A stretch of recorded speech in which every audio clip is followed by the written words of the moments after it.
It was a June morning, hazy with summer's heat, and Billy Lapp was already bone-tired. Only one person on Earth could wear out an 18-year-old farm boy, and Billy happened to be her hired hand.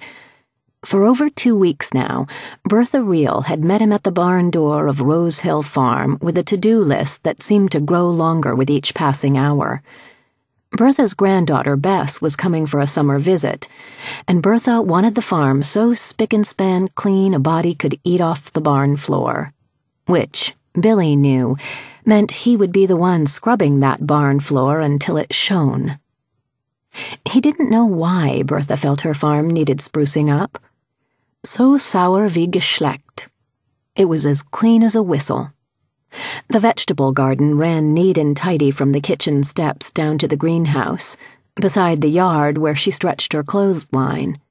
Why, hardly a rose petal dared to wilt without Bertha flying out to the fields with a pair of pruning shears in her big hands. And besides that, folks visited each other all the time. But then Billy remembered that something was not quite right between Bertha and Jonah, her son, Bess's father. He had left years before. Billy didn't know what had caused the rift, but he knew enough not to ask. Bertha could be private like that, keeping her business to herself. "Could you tell me something about Bess?"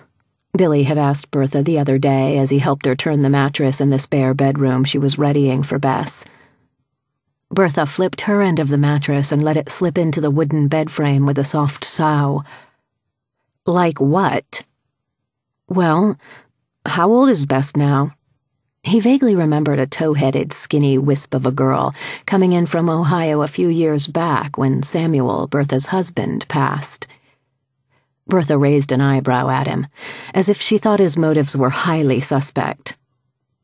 "Old enough," she said, lifting her big chin. "But too young for you." Billy sputtered. "I wasn't asking for that. Besides, me and Betsy—" He stopped abruptly. He knew how Bertha Reihl felt about his Betsy Mast, and he didn't want another lecture about thinking with your head and not your nether regions, a comment at which he took offense. But that was Bertha Reihl for you. She didn't mince words and she didn't hold back her opinions, and she had plenty of both. On this sunny day, Bertha handed him a broom. "When you're done sweeping out the hay loft, you need to clean out the ashes in the chimbley place." She bent over to pick up her favorite rooster, a 14-year-old leghorn named Otto, who followed her around the farm.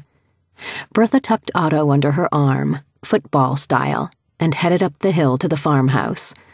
Her left side was flanked by Boomer, a big black dog who had appeared one day and never left. "You gonna finally cook that old rooster for dinner, Bertha?" Billy said, grinning. "Been giving it some serious thought," she called over her shoulder, stroking Otto's feathers like he was a pampered house cat. Bertha was always threatening Otto was going to end up as Sunday's stew, but Billy knew better. Bertha Reihl was all bluff and bluster. Well, mostly bluff and bluster.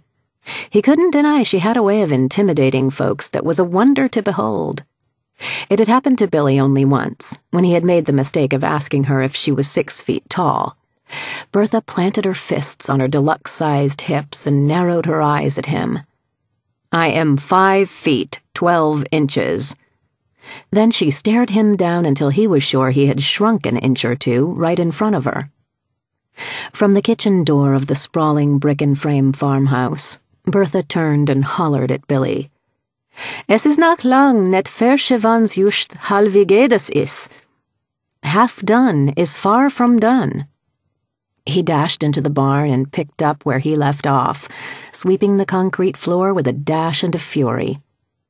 One thing to be grateful for, he thought as hay and dust flew up around him. The day of Bess's arrival had finally come.